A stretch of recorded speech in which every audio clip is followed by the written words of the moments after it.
Baiklah, Bismillahirrahmanirrahim. Assalamualaikum warahmatullahi wabarakatuh. Waalaikumsalam Waalaikumsalam warahmatullahi warahmatullahi wabarakatuh. wabarakatuh. Alhamdulillahirrabbilalamin. Wabihi nasta'inu ala umuri dunya waddin. Wassalatu wassalamu ala rasulillah wa ala alihi wa sahbihi ajma'in, amma ba'du. Bapak-bapak, ibu-ibu yang kami hormati, alhamdulillah pada sore hari ini kembali lagi kita bersua untuk melanjutkan perkuliahan kita. Dan insya Allah pada kesempatan ini kita akan mendiskusikan satu tema yang sangat menarik yang insya Allah akan dilemparkan oleh kelompok pemakalah yang telah ditugaskan. Untuk mengefisienkan waktu, kita berikan kelompok pemakalah untuk mengisi sesi diskusi kita pada sore hari ini. Silakan pemakalah. Terima kasih, Pak. Assalamualaikum warahmatullahi wabarakatuh. Waalaikumsalam. Alhamdulillah, segala puji bagi Allah yang telah memberikan kita kesehatan serta kesempatan sehingga kita semua masih sempat untuk mengikuti perkuliahan kita sore hari ini. Salawat serta salam tak lupa pula kita kirimkan atas junjungan Nabiullah Muhammad Sallallahu Alaihi Wasallam. Pertama-tama kami berterima kasih kepada Bapak dosen yang telah memberikan kami kesempatan untuk memaparkan makalah kami.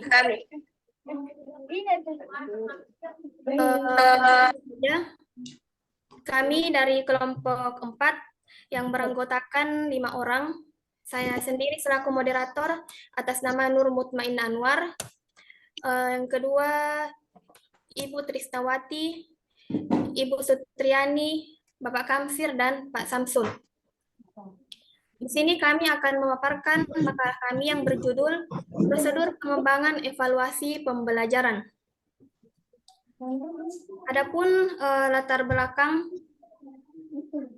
pada makalah kami, yaitu evaluasi merupakan bagian dari kegiatan kehidupan manusia sehari-hari. Sadar ataupun tidak, orang telah sering melakukan evaluasi, baik terhadap dirinya sendiri, orang lain, maupun lingkungannya. Begitu pula halnya dalam dunia pendidikan. Untuk mencapai tujuan pendidikan, khususnya tujuan pembelajaran tersebut, maka harus ada evaluasi. Prosedur evaluasi adalah langkah-langkah evaluasi yang harus dilakukan seorang evaluator dalam melakukan evaluasi pembelajaran. Tentu tidak dapat dipungkiri bahwa banyak pandangan yang berkaitan dengan prosedur kegiatan evaluasi. Prosedur ini harus meliputi evaluator, meliputi perencanaan evaluasi, monitoring pelaksanaan evaluasi, pengolahan data, dan analisis pelaporan hasil evaluasi dan pemanfaatan hasil evaluasi. Nah, dalam kaitannya ini, guru merupakan salah satu sosok evaluator yang sangat bertanggung jawab terhadap kegiatan evaluasi itu sendiri. Sebab guru merupakan orang yang melaksanakan proses pembelajaran tersebut. Oleh sebab itu, baik buruknya evaluasi diantaranya juga tergantung pada proses evaluasi yang dilakukan. Dengan mengikuti prosedur evaluasi yang baik, maka kegiatan evaluasi itu dapat pula berjalan dengan baik. Maka dari itu yang melatar belakangi prosedur pengembangan evaluasi pembelajaran adalah pentingnya memahami prosedur-prosedur dalam evaluasi pembelajaran dengan mencari langkah-langkah, teori-teori dalam mengevaluasi sebuah pembelajaran. Karena baik buruknya sebuah evaluasi itu tergantung dari evaluatornya. Jika evaluatornya bisa memberikan prosedur evaluasi yang baik, maka hasilnya akan baik pula. Begitupun sebaliknya. Maka dari itu sangat penting kita selaku evaluator untuk memahami dan menguasai prosedur pengembangan evaluasi pembelajaran dengan baik. Nah, itulah tadi yang latar belakang pada makalah kami. Adapun rumusan masalah yang akan kami bahas itu ada 3. Yang pertama, bagaimana pengertian prosedur pengembangan evaluasi pembelajaran. Kedua, bagaimana prosedur pengembangan evaluasi pembelajaran. Ketiga, bagaimana faktor penghambat dan pendorong prosedur pengembangan evaluasi pembelajaran. Selanjutnya, untuk mengefisienkan waktu, Kami persilahkan Ibu Sutriani selaku pemateri pertama untuk memaparkan materinya yang akan membahas mengenai pengertian prosedur pengembangan evaluasi pembelajaran. Untuk pemateri pertama, kami persilahkan.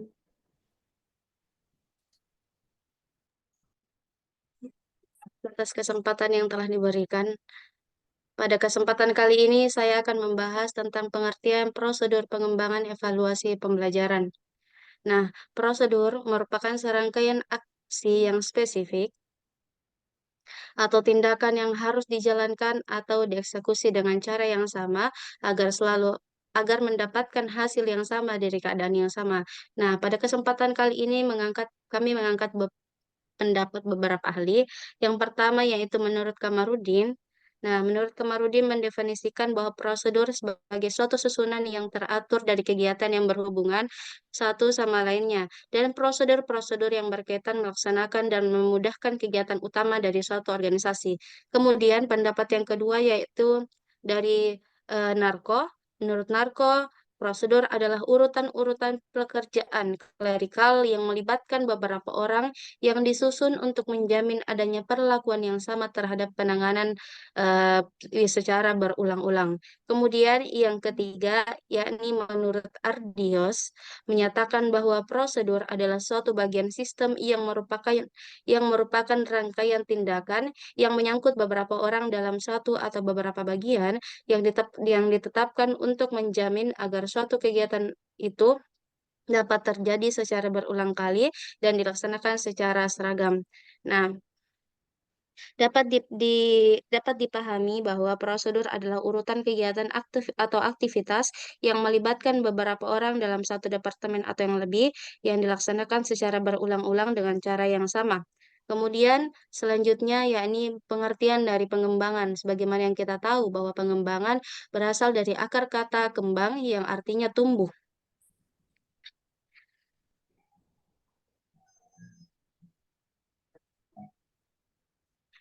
Sementara pengembangan dalam sebuah kamus online disebut sebagai pembangunan secara bertahap dan teratur yang menjurus ke sasaran yang dikehendaki. Kemudian selanjutnya pengertian evaluasi.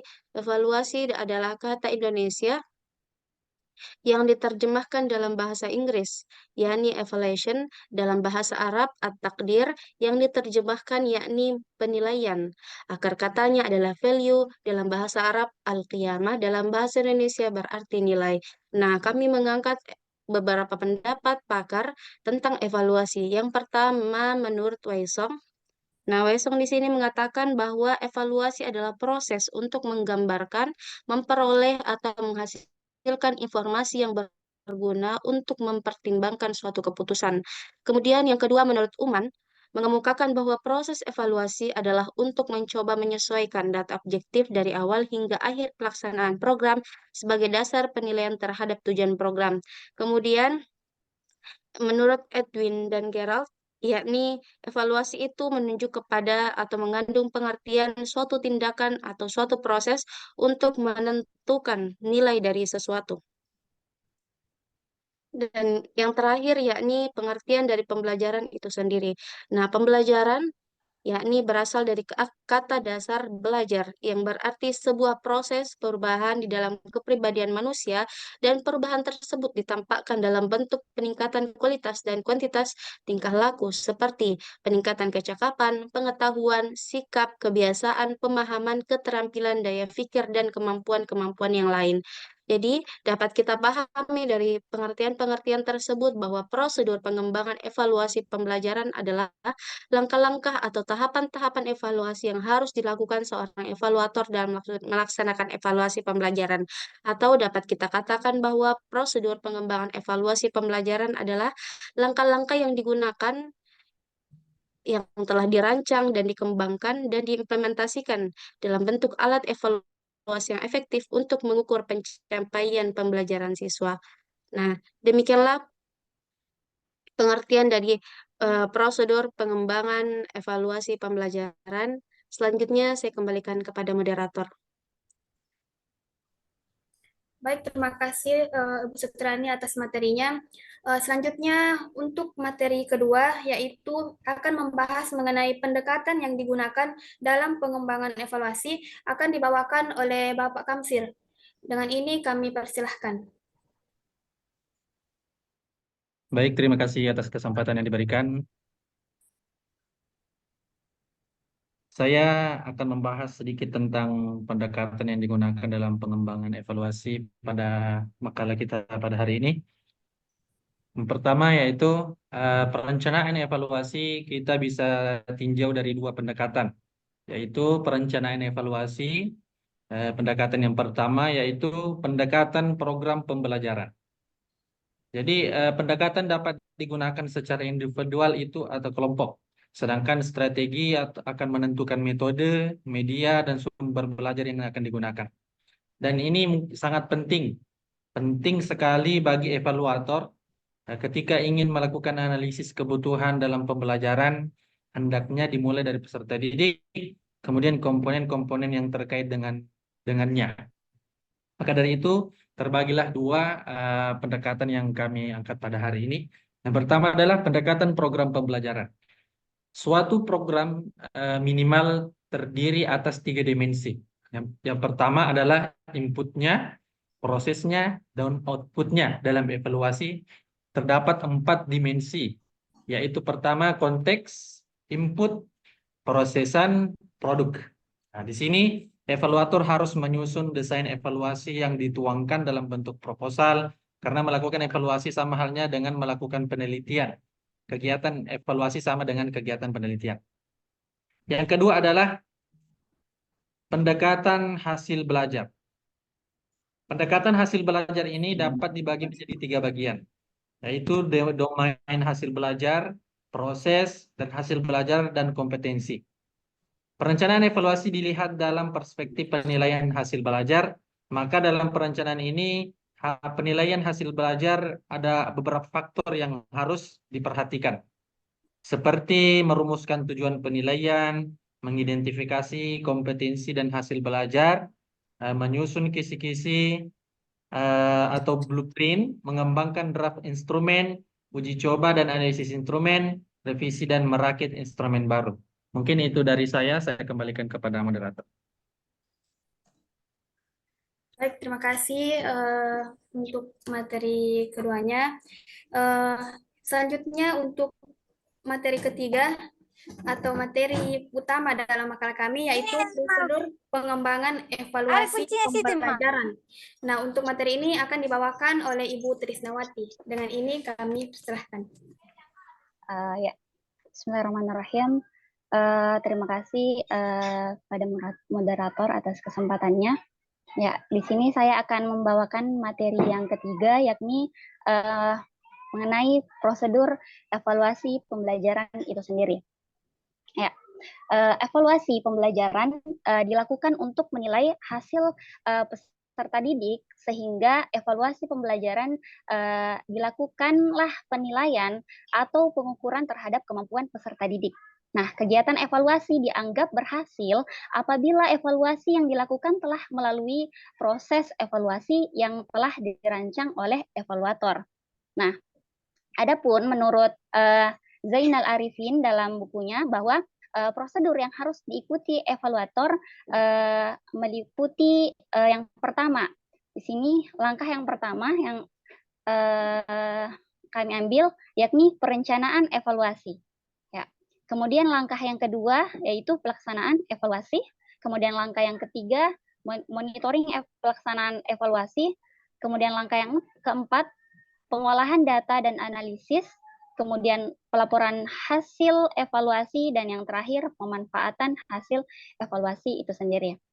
Nah, adapun pelaksanaan evaluasi sendiri ya yang ada di langkah awal, tentu dalam melakukan suatu kegiatan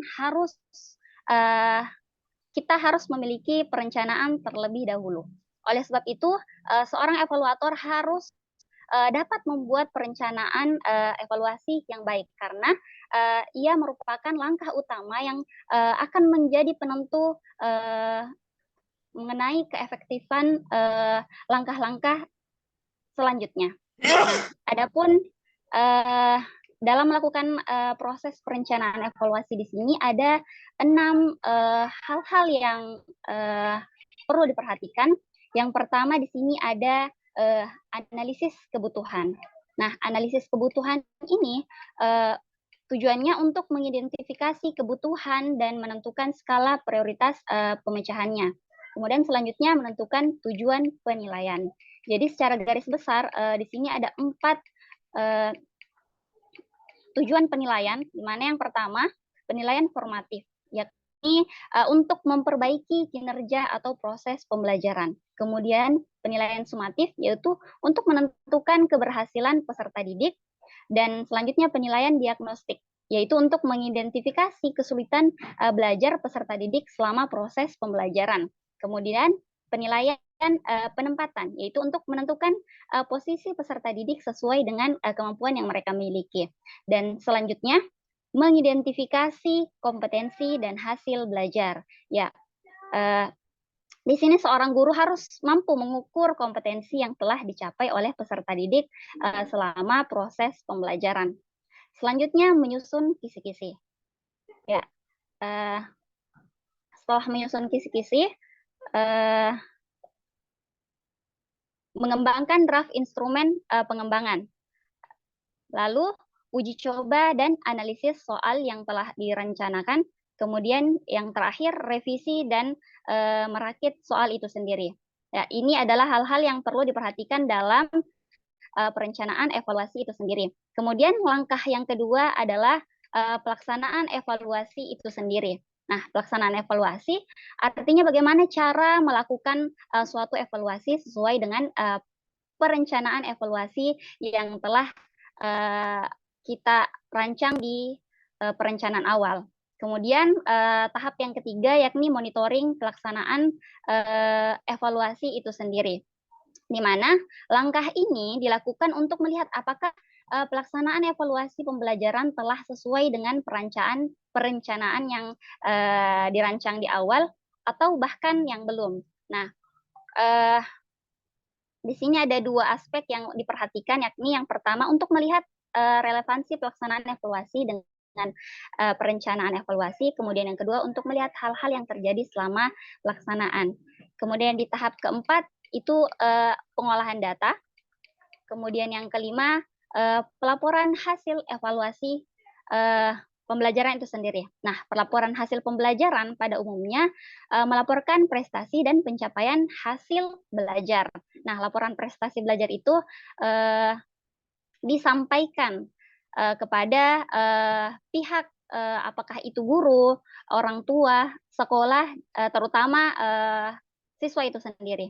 Kemudian yang terakhir penggunaan hasil evaluasi tersebut. Mungkin itu yang dapat saya sampaikan. Terima kasih atas waktu yang diberikan. Saya kembalikan kepada Ibu Moderator.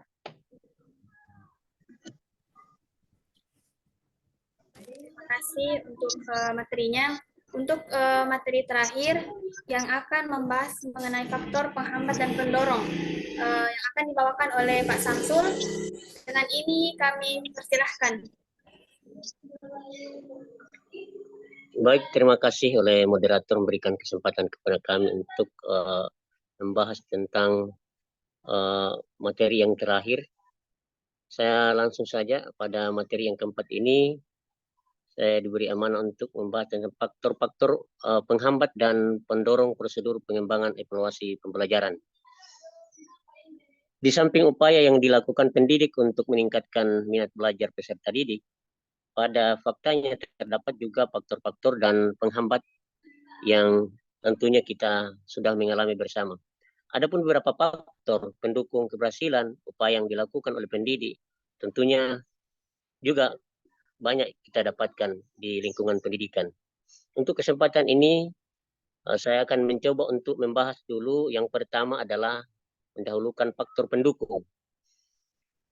Faktor pendukung di dalam evaluasi pembelajaran ini adalah pertama adalah adanya sarana dan prasarana yang mencukupi. Adanya sarana dan prasarana adalah salah satu faktor pendukung yang sangat penting dan berguna bagi situasi yang mendukung meningkatkan minat belajar peserta didik. Hal tersebut berguna membantu para pendidik dapat melaksanakan kegiatan pembelajaran dengan baik pula. Misalnya keberadaan musola, tempat wudhu, tempat olahraga, dan pustaka. Faktor yang kedua adalah dukungan pendidik, sejawat, dan tendik tenaga pendidikan.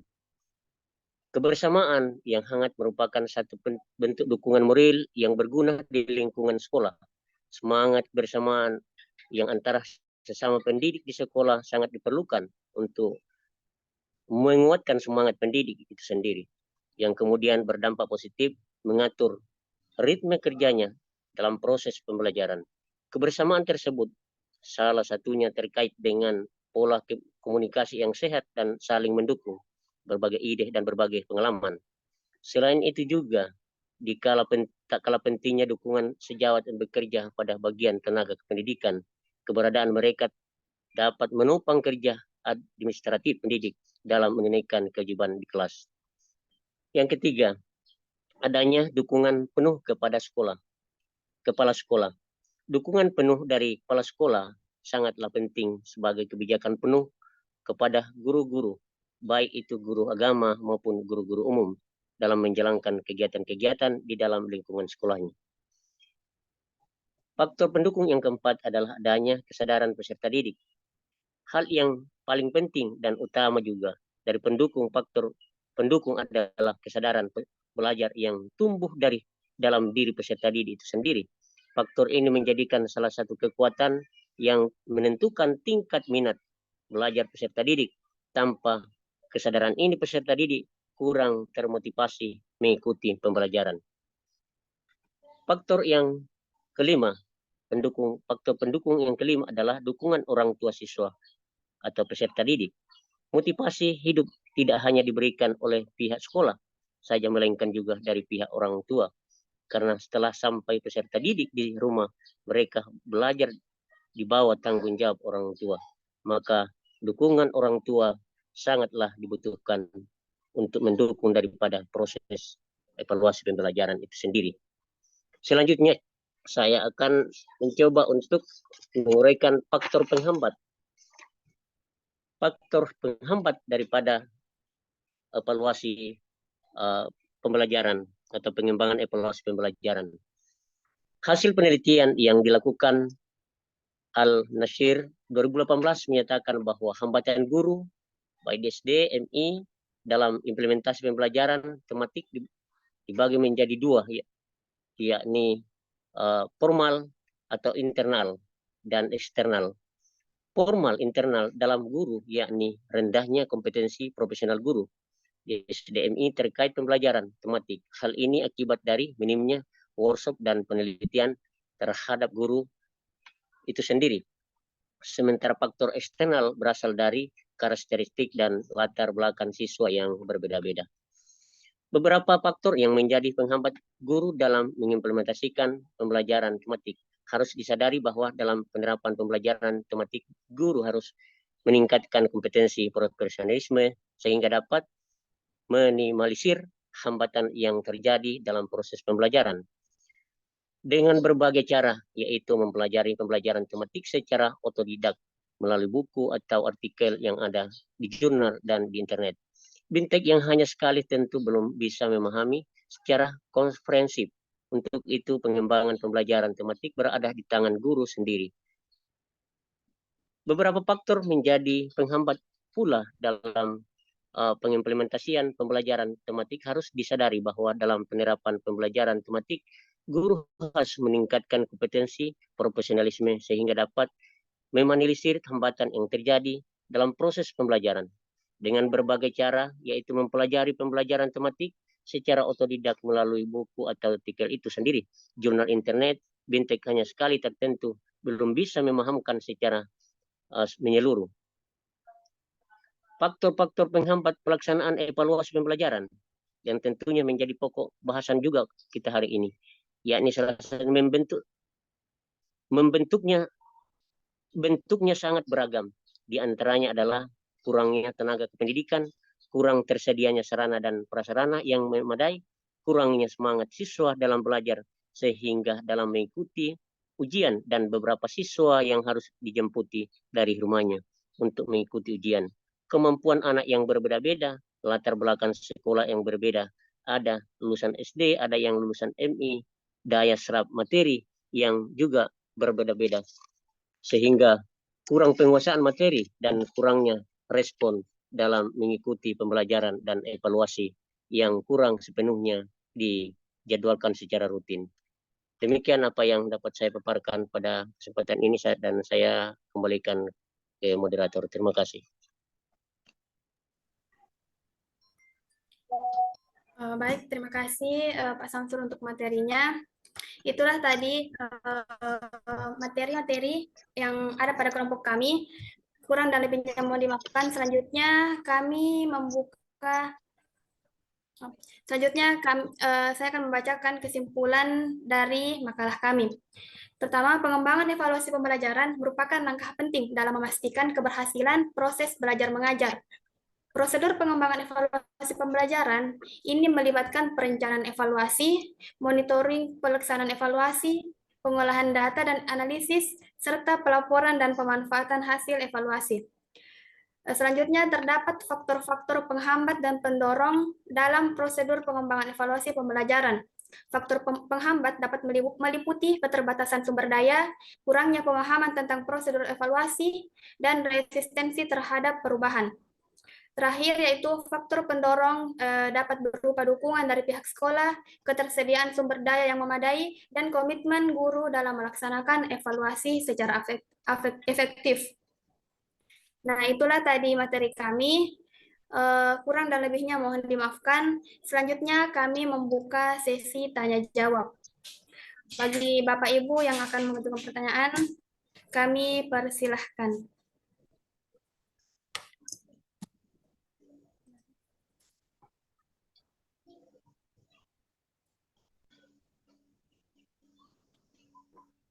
Oke, pertanyaan pertama dari Pak Hasrudi.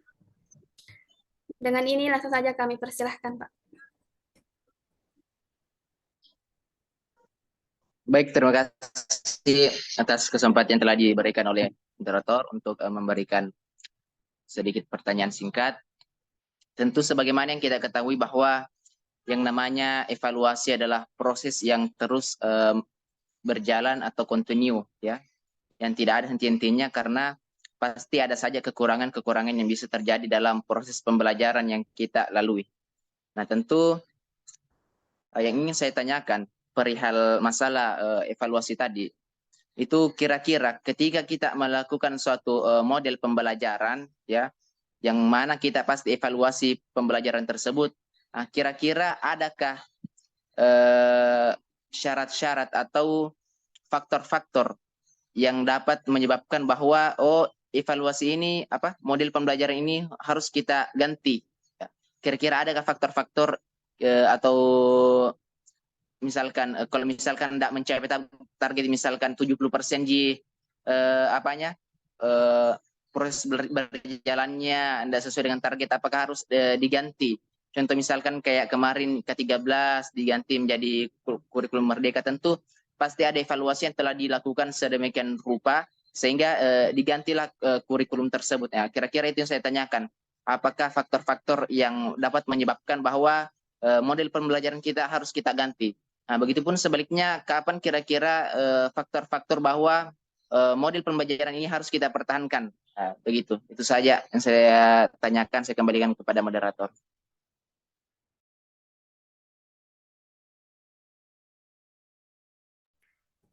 Baik, terima kasih untuk pertanyaannya Pak Hasrudi. Selanjutnya pertanyaan kedua dari Pak Jamaluddin. Kami persilahkan.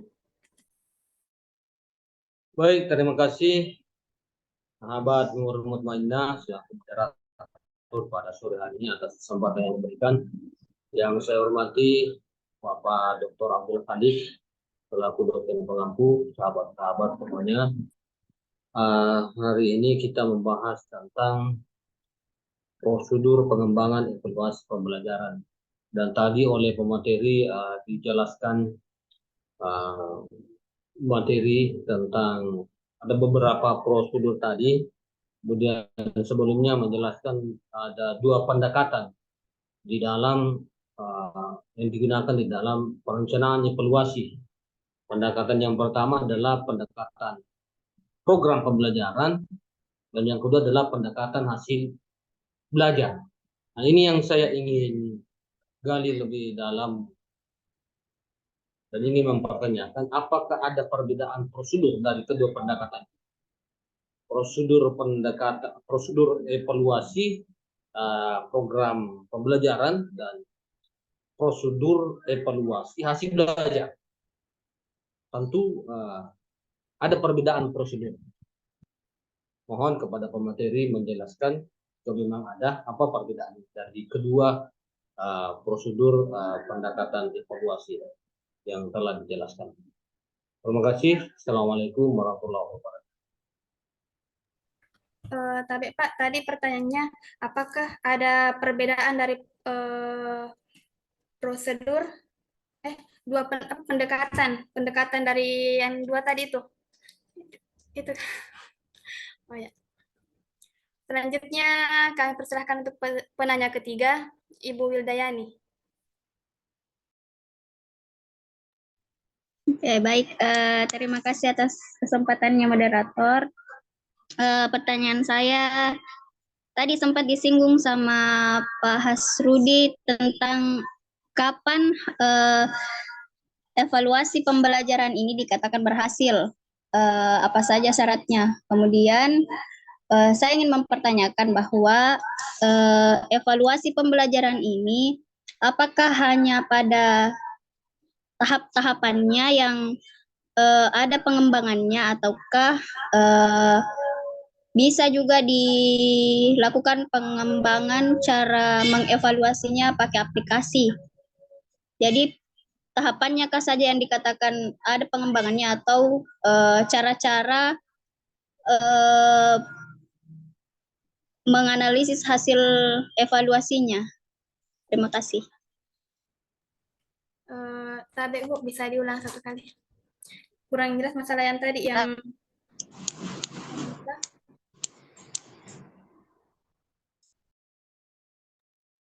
Pertanyaan yang kedua itu kan tadi ada syarat-syarat yang sempat dibahas sama Pak Hasrudi.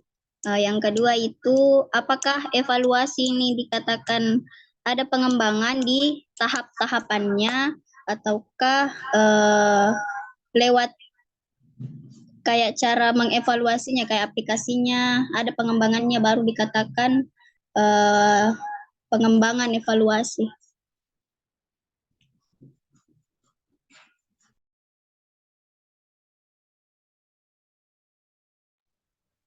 Baik, terima kasih untuk pertanyaan-pertanyaan dari ketiga penanya. Bagaimana para pemateri?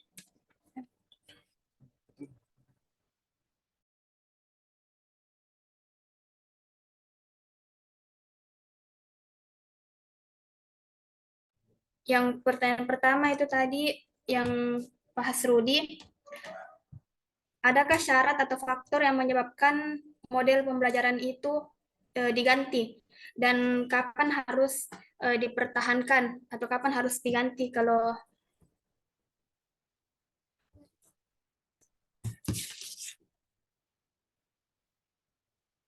kapan harus diganti dan dipertahankan model pembelajarannya. Selanjutnya pertanyaan kedua itu pertanyaan dari Pak Jamaluddin. Perbedaan prosedur program pembelajaran dan prosedur evaluasi hasil belajar.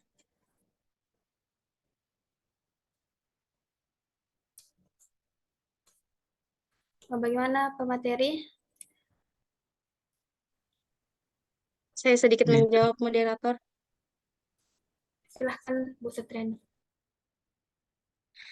Bismillahirrahmanirrahim. Baik, terima kasih atas kesempatannya. Sedikit menjawab dari pertanyaan dari Pak Hasrudi. Kapan atau adakah faktor-faktor atau syarat-syarat yang menyebabkan model pembelajaran tersebut harus diganti dan kapan model tersebut harus dipertahankan? Nah, yang pertama, ketika model pembelajaran tersebut, yang pertama ketika harus diganti atau tidak dipakai lagi ketika model pembelajaran tersebut sudah tidak efektif dalam mencapai tujuan pembelajaran. Kemudian yang kedua, jika sebagaimana kita tahu bahwa sekarang kemajuan teknologi sudah semakin pesat, sehingga memungkinkan penerapan model pembelajaran yang lama itu mungkin tidak digunakan dalam penerapannya dalam model pembelajaran teknologi atau menggunakan berbasis teknologi. Kemudian yang ketiga, ketika kebutuhan siswa berubah dan model pembelajaran yang baru lebih cocok. Jadi kita harus mengetahui juga kondisi psikologi siswa.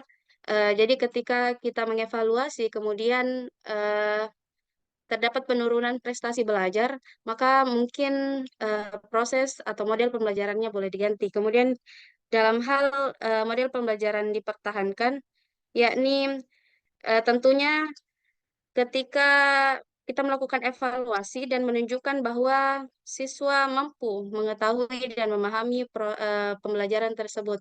Itu saja. Saya kembalikan kepada moderator. Terima kasih untuk jawaban Ibu Sutriani. Sebelumnya kami kembalikan ke penanya. Ada tambahan dari Pak Kamsir? Silahkan Pak. Baik, mungkin sedikit tambahan. Jadi mungkin tadi pertanyaannya tentang faktor-faktor kapan bisa diganti sebuah metode atau model pembelajaran itu. Ya mungkin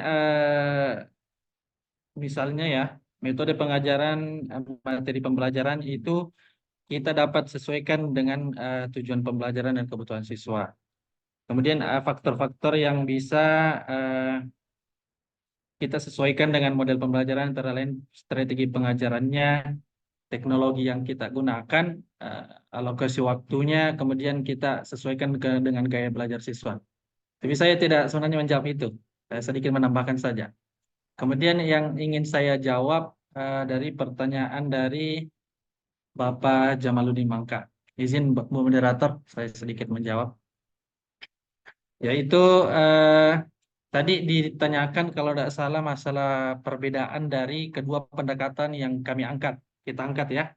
Jadi jelas mungkin ada perbedaan yang terletak pada kefokusan dalam programnya. Contoh, kalau program pembelajaran itu mungkin lebih fokus kepada rencana dan prosesnya. Kalau di pendekatan hasil belajar lebih fokus pada pencapaian dan penilaian hasil. Sebenarnya nanti akan dibahas lebih lanjut oleh kelompok selanjutnya. Jadi kita di sini lebih kepada dasar-dasarnya untuk pembahasan-pembahasan apakah prosedur pengembangan evaluasi pembelajaran pada hari ini dasar-dasarnya saja nanti akan dilanjutkan oleh pemakalan selanjutnya begitu. Terus saya kembalikan kepada moderator. Terima kasih Pak Kamsir. Sebelum dikembalikan ke Pak Jamaluddin Mangka, sini saya mau sedikit menambahkan jawaban dari Ibu Sutriani, yaitu atas pertanyaan pertama, yang mana keputusan untuk mengganti atau mempertahankan faktor evaluasi pembelajaran itu harus didasarkan pada analisis yang cermat terhadap kebutuhan, efektivitas, validitas, dan tujuan pembelajaran. Penting untuk selalu mengevaluasi dan merevisi faktor evaluasi secara teratur agar sesuai dengan perkembangan dan kebutuhan peserta didik. Bagaimana Pak Hasrudi atas jawaban dari pemateri pertama tadi dan sedikit tambahan dari Masih kami? bisa ditambah sedikit. Tapi Bu, Silakan. masih bisa di. Ya. Tapi pertanyaan dari mungkin Pak Hasrudi bukan ditambah, bukan disempurnakan, hanya beri dukungan kepada teman-teman yang sudah berusaha menjawab pertanyaan yang begitu luar biasa dari Pak Asrudi. Ketika evaluasi pembelajaran itu dianggap berhasil, berarti tinggal kita tingkatkan. Tapi ketika dianggap kurang berhasil, maka mesti ada pembaharuan. Sebelum kita membahas tentang ini terkait dengan keberhasilan dan ketidakberhasilan, kita perlu tahu ada landasan-landasan yang penting kita harus pahami di dalam menyusun suatu perencanaan program evaluasi pembelajaran itu sendiri agar bisa tercapai. Landasan yang ingin barangkali saya kemukakan ada landasan namanya psikologis. Psikologis ini penting untuk bisa kita pahami, bisa kita ketahui, karena menyangkut masalah identitas dan kebutuhan manusia baik secara individu maupun secara umum dan tentunya secara sakral pula. Sehingga di dalam menyusun evaluasi pembelajaran ini kita melihat bentuk-bentuk psikologis yang ada pada lingkungan atau lembaga itu sendiri, sehingga akan tercapai apa yang kita inginkan bersama. Kemudian ada namanya psikomotor. Jadi ini juga secara fisik juga kita mampu melihat, bisa membandingkan dan melihat secara seksama, secara dekat seperti apa bentuk daripada dukungan fisik yang ada di lingkungan itu sendiri. Salah satunya adalah perangkat-perangkat pembelajaran dan semuanya itu adalah bagian untuk mensukseskan daripada evaluasi, dan tentunya sarana pendukung yang ada ini kita sangat butuhkan untuk dapat menentukan ya tidak itu program bisa berjalan dengan baik. Kemudian tentunya secara yuridis ini akan menjadi suatu landasan utama untuk bisa kita menyusun dan mengetahui apa itu program atau evaluasi pembelajaran itu berhasil. Kita bisa melihat dari 3 media ini sehingga mampu kita mengetahui bahwa apakah ini berhasil atau tidak untuk kita jadikan evaluasi. Dan tentunya masih banyak hal lagi yang menjadi hal utama yang dapat bisa memberikan kita gambaran secara jelas apakah ini bisa kita rubah atau tidak. Tentunya ada pada hasil daripada evaluasi itu sendiri. Ketika dianggap masih memungkinkan untuk dijalankan atau dipakai itu evaluasi itu, akan kita terus lanjutkan itu program atau kebijakan itu.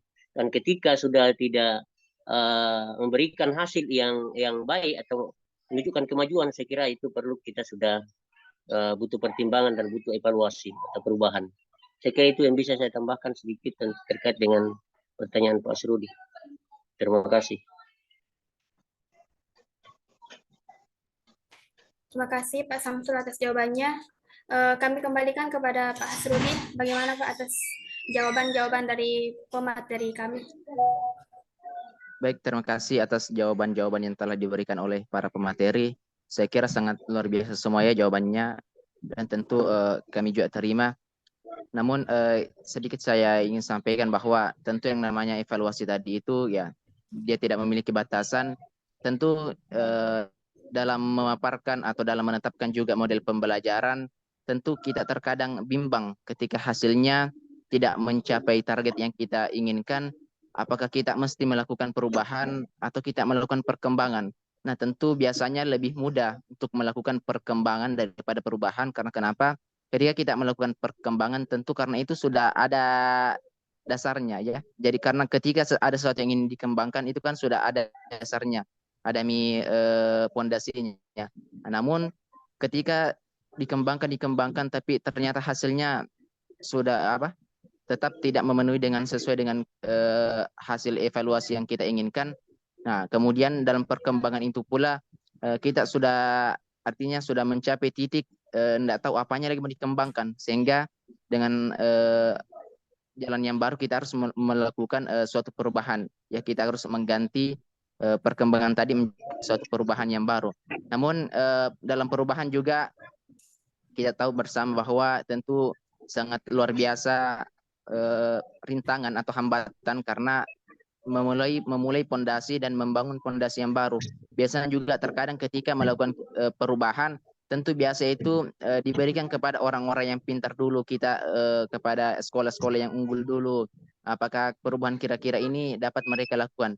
Cuman biasanya kan kalau sekolah unggul ya wajar saja mereka biasa mudah beradaptasi karena orangnya biasa orang-orang pilihan, kemudian sarana dan prasarana juga adalah sudah memenuhi standar. Yang terkadang jadi masalah ketika sudah diterapkan kepada sekolah-sekolah yang masih di bawah standar dan sarana dan prasarana itu masih minim, terkadang mereka susah untuk melalui perubahan-perubahan tersebut. Jadi itu saja dari saya kembalikan ucapkan terima kasih kepada para moderator kita serta para pemateri kita pada hari ini. Sekian.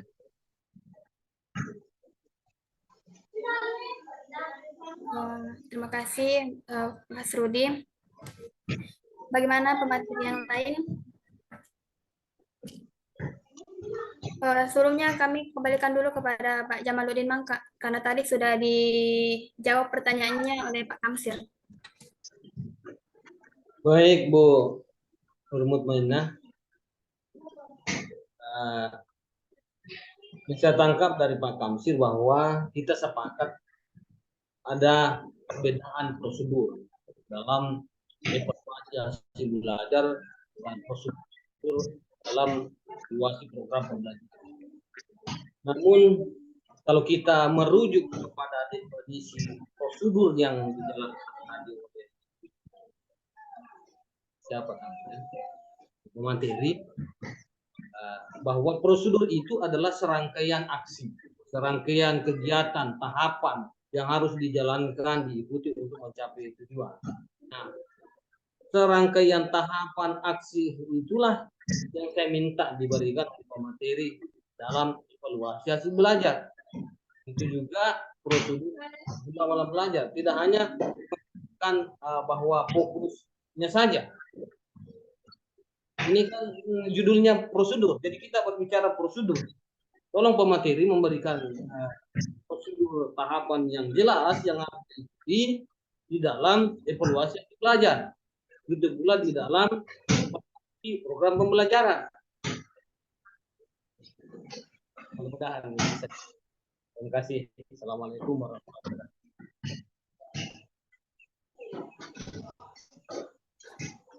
Terima kasih Pak Jamaluddin Mangka.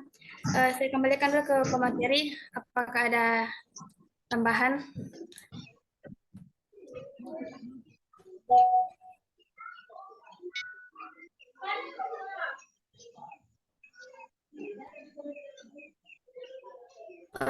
Mungkin sebelum ke Pak Jamaluddin Mangka, sebelumnya saya izin mau menjawab sedikit pertanyaan dari Ibu Wildayani. Yang mana pertanyaan tadi, di mana letak pengembangan evaluasi, apakah di aplikasinya atau di tahapan-tahapannya? Terima kasih Bu atas pertanyaannya.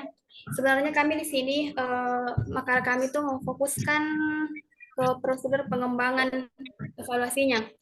Hanya saja yang kami tangkap itu tahapan pengembangannya ini bisa terjadi pada tahapannya, bisa juga pada aplikasinya. Kenapa kami mengatakan hal yang demikian? Karena sekarang itu sudah ada contoh aplikasi evaluasi yang umum digunakan seperti platform pembelajaran digital, perangkat lunak manajemen evaluasi. Sebenarnya aplikasi ini akan dibahas lebih jelasnya pada kelompok selanjutnya. Hanya saja yang saya tahu ada beberapa aplikasi itu yang digunakan dalam melakukan evaluasi seperti Microsoft Excel. Itu sudah ada yang langsung, misalnya kita tulis jawaban peserta didik, terus langsung ada hasil dari pekerjaannya itu. Selanjutnya sekarang juga ada itu yang dikatakan RDM, rapor digital madrasah. Itu biasanya digunakan untuk mengumpulkan hasil evaluasi peserta didik. Nah, kalau pada pengembangan tahapan-tahapannya itu seperti pemberian kisi-kisi. Kalau dulu mungkin guru hanya memberikan materi kepada peserta didik, kemudian disuruh pelajari apa yang ada pada materi tersebut. Tapi sekarang sudah ada yang bilang kisi-kisi. Ini kisi-kisi untuk siswa pelajari untuk mengikuti ujian minggu depan misalnya. Mungkin seperti itu, mungkin ada tambahan dari pemateri lain. Ya, saya ingin menambahkan. Silahkan Ibu Trisnawati. Ya, jadi sebagaimana yang kami sampaikan tadi pada langkah-langkah atau prosedur itu sendiri, pada tahap pengembangan draft instrumen, ya mungkin kurang lebih seperti yang disampaikan Ibu Mutmainnah tadi. Jadi di draft instrumen itu tidak hanya ujian atau evaluasi pada teks saja, tetapi ada juga non-teks. Nah, jika dikaitkan dengan perkembangan apa tadi ya, pembelajaran melalui aplikasi dan lain-lain, ya, yang awalnya hanya menggunakan instrumen teks saja atau secara langsung, jika dikaitkan dengan perkembangan teknologi sekarang sudah bisa dilakukan melalui aplikasi platform Google Form, Kahoot, dan Quiz. Kemudian itu tadi juga seperti yang disampaikan bahwa sekarang dalam menginput nilai sudah ada seperti RDM, kita bisa langsung menginput nilai di Simpatika dan lain-lain. Mungkin itu sedikit yang bisa saya tambahkan. Terima kasih Bu Trisnawati. Kami kembalikan kepada penanya Ibu Wildayani. Bagaimana Bu atas jawaban kami? Baik, terima kasih pemateri dan teman-teman yang menjawab mengenai syarat dan pengembangan di tahap mananya ya Pak? Hasil apa? Tahapannya kah atau aplikasinya? Saya tadi juga mau izin menjawab. Sempat tadi ada ditanyakan sama Pak Jamaluddin tentang tahapannya. Kalau simpelnya, praktek langsungnya saya di kelas, contohnya mata pelajaran matematika. Kalau sudah saya kasih kisi-kisi, kemudian ulangan, ini di tahap evaluasinya ulangan setelah ulangan misalnya 5 orang yang berhasil dapat nilai 100, berarti kan misal di kelas ada 20 orang, berarti soalnya itu rumit Ki. Jadi ini yang 5 orang, solusinya itu bagaimana caranya supaya evaluasinya berhasil. Ini 5 orang kita terapkan tutor sebaya. Jadi ini 5 orang, teman-teman yang lain dibagi menjadi 5 kelompok. Ini yang sudah berhasil, yang dapat nilai 100, mereka yang mencoba mengajar mengajar temannya yang lain yang belum berhasil. Nah, kemudian dikasih soal yang berbeda tapi bentuknya sama aja, angkanya saya diganti.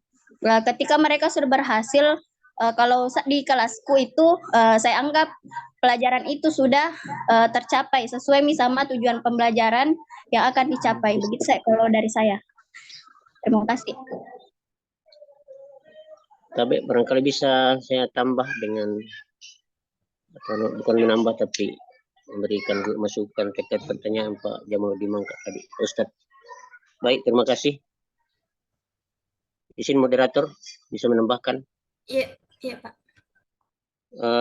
Baik, terima kasih terkait dengan prosedur baik evaluasi dalam pembelajaran maupun evaluasi pengembangan pembelajaran. Mungkin yang saya bisa analisa dulu terkait dengan maksud beliau, tentunya dengan bagaimana prosedur evaluasi itu sendiri. Mungkin yang bisa saya sampaikan, yang pertama itu prosedur evaluasi itu harus ada prosedurannya, memang harus mampu kita menentukan topik daripada tujuan evaluasi itu sendiri. Tentunya di dalam merencanakan suatu evaluasi ada maksud dan tujuan dari titik mana, dari sudut mana yang kita akan evaluasi. Apakah nilai semester, apakah nilai ujian, dan semuanya. Kemudian ada tahap perumusan masalah. ada yang ingin kita rumuskan. Sesuatu perencanaan yang tak memiliki perumusan, maka akan mengalami hambatan dan rintangan. Sesuatu yang mempunyai perencanaan yang matang, maka akan pasti mampu akan mengatasi hambatan, paling tidak menjadi sesuatu pertimbangan dasar untuk kita merumuskan masalah. Kemudian yang ketiga adalah menentukan jenis data yang akan kita pergunakan nanti di dalam merumuskan evaluasi itu. Kemudian yang keempat adalah membentuk atau menentukan alat evaluasi yang akan kita gunakan, apakah tertulis, apakah melalui online dan sebagainya. Kemudian yang terakhir adalah merencanakan personil evaluasi itu sendiri. Itu adalah tahapan-tahapan prosedur terkait dengan masalah evaluasi. Terkait dengan prosedural evaluasi pembelajaran, ini memang ada kesamaan, tetapi memang ada juga perbedaan yang sedikit bisa membedakan kita antara prosedur evaluasi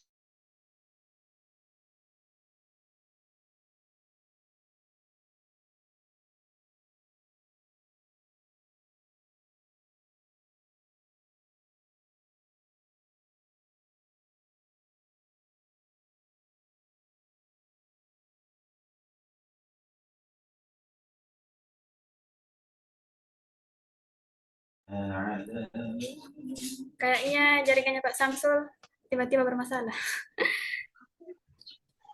ya, jaringan Bu. Oh, ada. Silahkan Pak Samsul. Ya. Saya ulang, kalau di dalam perencanaan evaluasi itu, evaluasi pembelajaran itu prosedur-proseduralnya yang pertama itu melakukan analisis kebutuhan. Kebutuhan dasar apa yang paling pokok untuk kita perlu rumuskan di dalam evaluasi pembelajaran. Kemudian yang kedua adalah menentukan penilaian. Penilaian ini harus sudah menjadi barometer. Ada nilai-nilai yang kita harus sudah bisa tentukan. Namanya nilai akhir evaluasi. Kemudian mengidentifikasi kompetensi dan hasil belajar. Kemudian ada kisi-kisi yang kita bisa buat, dan kemudian mengembangkan draft, melakukan uji coba dan analisis soal-soal, kemudian revisi dan merakit atau membuat instrumen soal, bahan data soal yang tentunya sudah kita siapkan. Ini terkait dengan evaluasi pembelajaran atau prosedur evaluasi pembelajaran. Ini saya kira penjelasan yang lebih realnya lagi mungkin teman-teman bisa sambung atau bisa perjelas seperti apa yang saya masukkan tadi. Tapi saya kira semua Dewan Guru sudah memahami apa yang saya sampaikan, item-item yang sudah saya sampaikan tadi. Terima kasih, saya kembalikan ke moderator. Terima kasih Pak Samsul. Pemateri lain apakah ada tambahan? Bagaimana Pak Jamaluddin Mangka? Sudah aman Pak?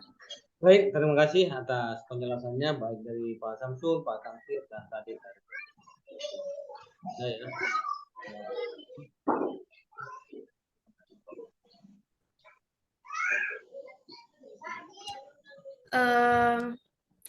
Terima kasih untuk semua pemateri dan penanya dan Bapak Ibu yang mengikuti perkuliahan hari ini. Kurang dan lebihnya mohon dimaafkan. Selanjutnya kami kembalikan kepada dosen mata kuliah Bapak Dr. Abdul Halik. Dengan ini kami persilahkan. Baiklah, terima kasih kepada pimpinan sidang sebagai pemakalah hari ini yang luar biasa diskusinya, dan patut kita berikan aplaus untuk pemakalah kita hari ini. Baiklah, Bapak Ibu yang kami hormati, tentu di dalam konteks evaluasi pembelajaran itu tidak bersifat statis, tidak bersifat eksklusif, tetapi senantiasa terbuka, fleksibel, dinamis, dan bersikap inklusif. Karena yang dievaluasi itu adalah makhluk hidup. Tentu peserta didik itu sendiri, sehingga membutuhkan adaptasi, relevansi, dan tentu hal-hal yang bisa memberikan nilai kemanfaatan bukan hanya kepada peserta didik, tapi juga kepada seluruh komponen yang terkait di dalam konteks pendidikan dan pembelajaran. Ketika kita berbicara tentang pengembangan evaluasi pembelajaran, ini tentu menjadi tugas kita sebagai pendidik untuk selalu mereview, untuk selalu meninjau kembali tentang relevansi dan link and match dengan peserta didik. Ya.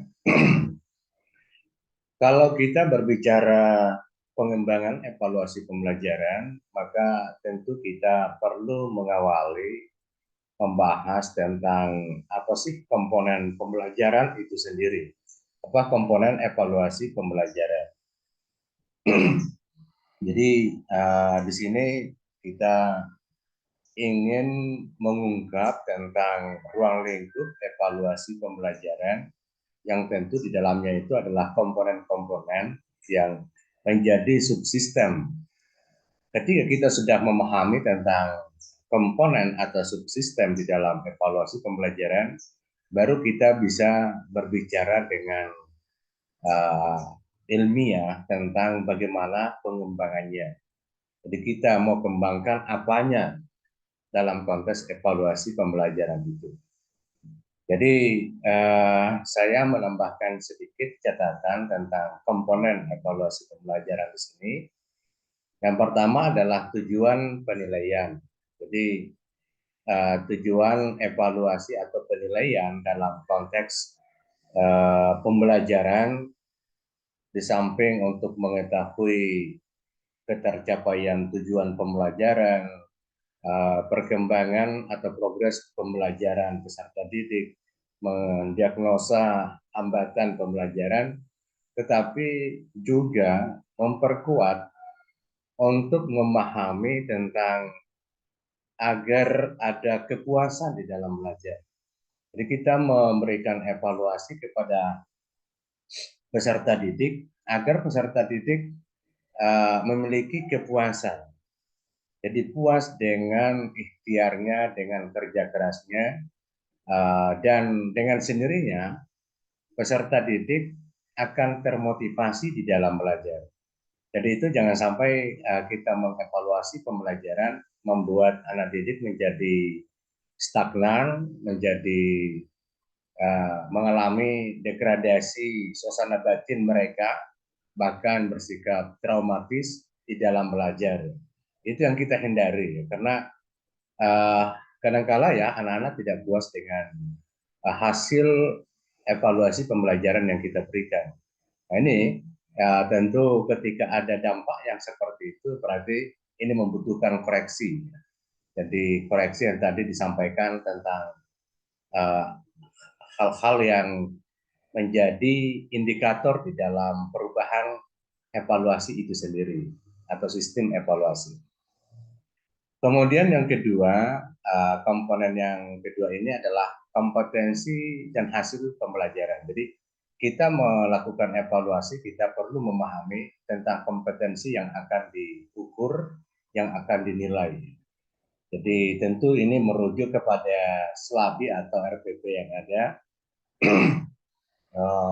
Tentu setiap mata pelajaran dengan tema-tema yang ada di dalamnya memiliki penekanan aksentuasi kepada kompetensi apa yang akan diukur ya, yang mana dominan ya. Mungkin saja kalau menggunakan taksonomi Bloom ya, ada yang dominan misalnya psikomotoriknya, yang lain itu rendah, ada yang dominan afektifnya dengan kompetensi yang lain itu rendah dan seterusnya.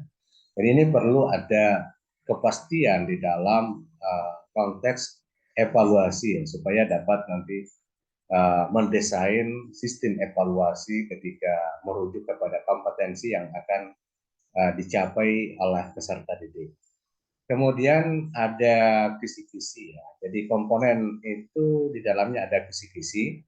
Kisi-kisi ini tentu menjadi reference, menjadi panduan di dalam menyusun instrumen penilaian atau menyusun soal. Jadi kalau tidak ada kisi-kisi, kita akan mengalami kebuntuan ya di dalam menyusun instrumen soal dan seterusnya. Jadi perlu ada kisi-kisi yang, dan tentu ya kisi-kisi ini representasi dari materi ajar yang kita sajikan kepada peserta didik. Kemudian ada instrumen evaluasi ya, jadi alat untuk menguji apa. Jadi biasanya alat untuk menguji ini terkait dengan teknik penilaian. Ada tes, ada non-tes, ada observasi, ada portofolio, dan seterusnya. Jadi tergantung tekniknya. Jadi kalau bicara tentang tesnya, ya tentu instrumennya ini lebih mengarah kepada soal atau tagihan yang akan kita sajikan kepada peserta didik untuk mengetahui apakah yang telah kita lakukan dalam pembelajaran ini kita menagih tentang kemampuannya. Apakah dia sudah memahami atau serius memahami dan seterusnya. Kemudian prosedurnya ya, tentu di dalam komponen itu ada prosedur penilaian.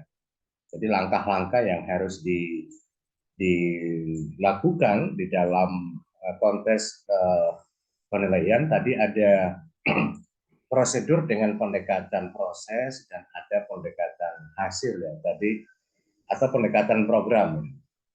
Jadi tentu di sini kadang orang lebih dominan menggunakan pendekatan program daripada pendekatan hasil. Jadi program ini atau prosesnya itu akan melakukan evaluasi secara melekat. Jadi guru akan selalu memantau, mengawasi, memonitoring setiap tahapan-tahapan di dalam pembelajaran. Jadi kalau misalnya anak-anak dengan proaktif setiap dalam kegiatan, setiap pada diskusi, berpartisipasi aktif, kemudian senantiasa dapat menciptakan suasana kelompok yang lebih dinamis setiap dalam konteks pembelajaran, dan itu akan menjadi sesuatu yang positif di dalam pemberian nilai. Tapi kalau dalam pendekatan hasil, di sini tidak terlalu menghiraukan prosesnya. Program apapun yang kita berikan itu tidak menjadi perhatian khusus. Yang menjadi perhatian itu utama adalah hasilnya.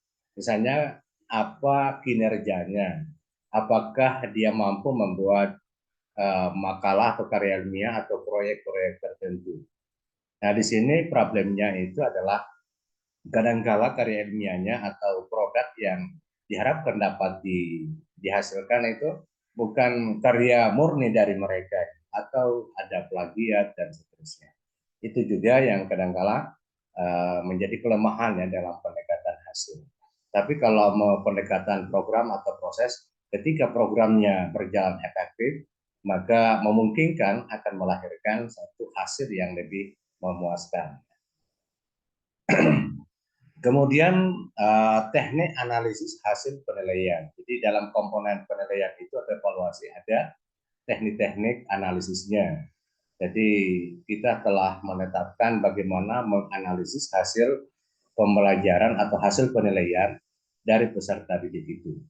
Kemudian yang selanjutnya adalah tindak lanjut.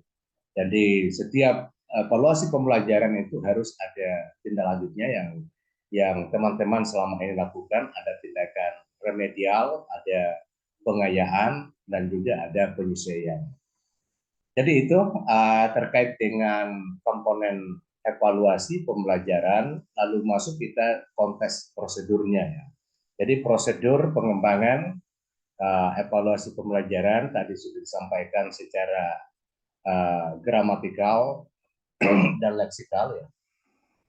Tentu kita memahami tentang evaluasi sebagai sebuah sistem, pasti di dalam setiap pengembangannya memiliki prosedur yang ketat.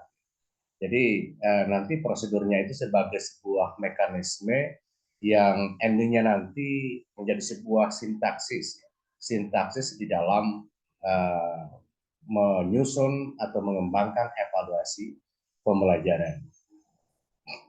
Jadi terkait dengan komponen-komponen tadi itu juga mendeskripsikan tentang tahapan-tahapan yang harus dilakukan. Tadi sudah disampaikan oleh pemakalah. Nah, karena waktu kita terbatas, saya hanya langsung menyinggung tentang apa yang didiskusikan poin utama tadi dari teman-teman penanggang. Jadi misalnya tentang kapan ya evaluasi kita itu mengalami perubahan atau harus dirubah. Jadi tentu ya, tadi saya sampaikan bahwa evaluasi pembelajaran itu sejatinya bersikap terbuka, ya. Selalu siap untuk diverifikasi. Jadi tidak ada sistem evaluasi yang konstan, yang baku, tetapi selalu terbuka karena yang dievaluasi adalah makhluk hidup, kemudian bahan yang menjadi bagian dari evaluasi itu selalu berkembang juga ya, seperti ilmu pengetahuan. Nah, tentu di sini ya, yang menjadi indikator atau yang menjadi penentu adanya review evaluasi atau instrumen di dalam penilaian itu, tentu diawali dengan tadi disebutkan ada analisis kebutuhan ya. Jadi analisis kebutuhan itu di dalamnya ada tujuan pembelajaran, ada kompetensi, ada aspek-aspek yang perlu dievaluasi, dan ada kondisi misalnya di sekolah atau peserta didik. Jadi analisis kebutuhan di sini misalnya tadi juga disinggung oleh penanya yang lain, ketika di sekolah itu mengalami transformasi ya dengan penggunaan IT yang berbasis digital, tentu akan mempengaruhi tentang kondisi di dalam kegiatan evaluasi pembelajaran yang bertransformasi dari sistem konvensional menuju kepada sistem digital. Nah, itu juga perlu ada semacam pertimbangan-pertimbangan untuk merubah, ya, melakukan transformasi tentang sistem penilaian. Jadi itu kalau dilihat dalam konteks adanya kondisi yang mengalami perubahan di konteks infrastruktur yang ada di sekolah. Kemudian mengalami perubahan kalau tujuan penilaian dalam konteks pembelajaran itu juga mengalami perubahan. Jadi ya tadinya dari K13 menuju kepada kurikulum merdeka yang mengarah kepada penguatan profil pelajar Pancasila, ya tentu akan mengalami penyesuaian di sini. Jadi ini juga bagian dari konteks tujuan. Ketika mengalami perubahan, maka tentu kita akan melakukan penyesuaian. Kemudian dalam konteks, di sini soal itu harus selalu dilakukan uji coba ya. Ketika kita sudah menetapkan soal misalnya, apalagi kalau multiple choice, itu harus dilakukan uji coba dan analisis soal. Jadi misalnya soal ini kita harus memahami tentang tingkat kesukarannya seperti apa. Jadi misalnya ya TKT-nya itu tingkat kesukarannya harus dilakukan uji coba dengan menggunakan rumus tertentu supaya kita bisa menentukan tentang kriteria ketuntasan minimalnya. Jadi jangan sampai soal ini sukar kemudian KKM-nya anak-anak itu diberikan standar yang tinggi, itu kan repot ya. Jadi harus ada uji tingkat kesukaran soal itu sendiri. Kemudian yang kedua, tentang ketepatan soal itu ya, validitasnya. Jadi soal itu benar-benar tepat sesuai dengan apa yang disajikan. Makanya dulu dalam konteks ujian nasional itu memang selalu dipertanyakan tentang validitas soal ujian nasional. Kenapa? Karena logikanya begini. Lain yang mengajar dan yang mengevaluasi. Jadi apakah betul yang diajarkan oleh guru di sekolah ketika mengikuti ujian nasional anak-anak kita itu sesuai dengan yang diajarkan oleh guru? Ini akan membutuhkan uji validitas itu. Jadi kalau misalnya tidak sesuai dan itu memang terbuka untuk tidak sesuai, karena lainnya membuat soal, lainnya mengajar di kelas, sehingga anak-anak kewalahan, ya kebanyakan ya bahkan kita ini mungkin kita bagian dari sistem ujian nasional dulu, yang tentu mengalami kerepotan dalam mengikuti proses itu. Kemudian ada kejelasan. Jadi kejelasan itu tentang apakah soal itu ketika satu kali dibaca tidak membuat pikiran kita ini menjadi mengambang. Jadi satu kali dibaca langsung dipahami ini maksudnya. Jangan sampai satu soal dua jawaban yang dibutuhkan. Itu juga mengurangi daripada soal itu sendiri, tentang keabsahan soal itu. Jadi sejatinya soal itu satu pertanyaan, satu tagihannya. Jadi misalnya ini yang salah ya, atau yang keliru ya begitu. Sebutkan dan jelaskan. Nah itu kalau satu soal sebutkan dan jelaskan itu tidak sesuai dengan konteks sistem evaluasi. Jadi setiap satu soal itu mewakili satu tagihan, jangan lebih dari satu. Jadi begitu juga setiap soal itu jelas apa yang diminta, apa yang ditagih. Tidak melahirkan sikap ambiguitas, kebingungan ya peserta didik. Ini apa yang diminta ini sesungguhnya. Kemudian dalam konteks soal ini ya, tadi apakah di dalam penggunaan platform digital itu ada prosedur dalam pengembangannya ya. Jadi justru di sekarang ini yang banyak dikembangkan penggunaan soal evaluasi itu adalah penggunaan aplikasi. Jadi tadi ada yang disebutkan di quizzes ya, ada apalagi itu, ada penggunaan Google Form, ada Monkey, ada beberapa aplikasi itu ya. Jadi justru disitulah seringkali dilakukan pengembangan. Jadi nanti intinya ketika menggunakan teori pengembangan di dalam evaluasi pembelajaran itu,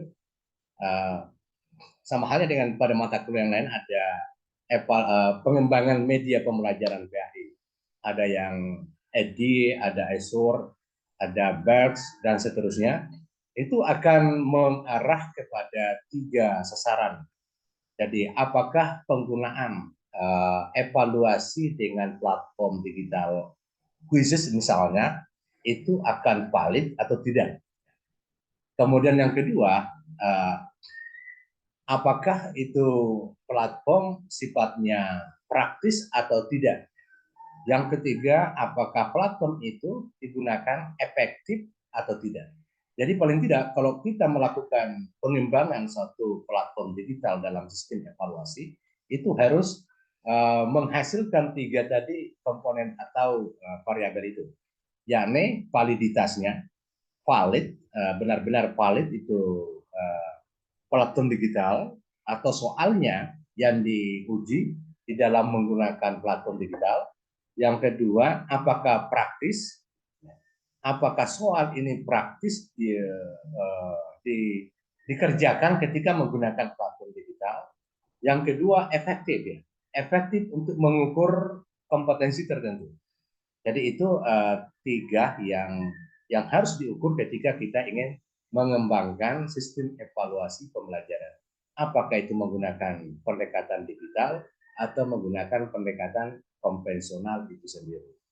Oke, saya kira itu Bapak Ibu catatan tambahan dari saya karena waktu kita amat terbatas, dan Saya menyampaikan terima kasih atas partisipasinya Bapak Ibu. Alhamdulillah hari ini kita bisa melanjutkan kembali perkuliahan kita meskipun tadi agak telat, dan mohon maaf karena tadi ada tiba-tiba tamu dan sedikit terganggu ya jadwal kita.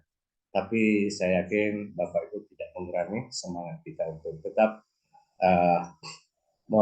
berjihad akademik ya, berjihad keilmuan.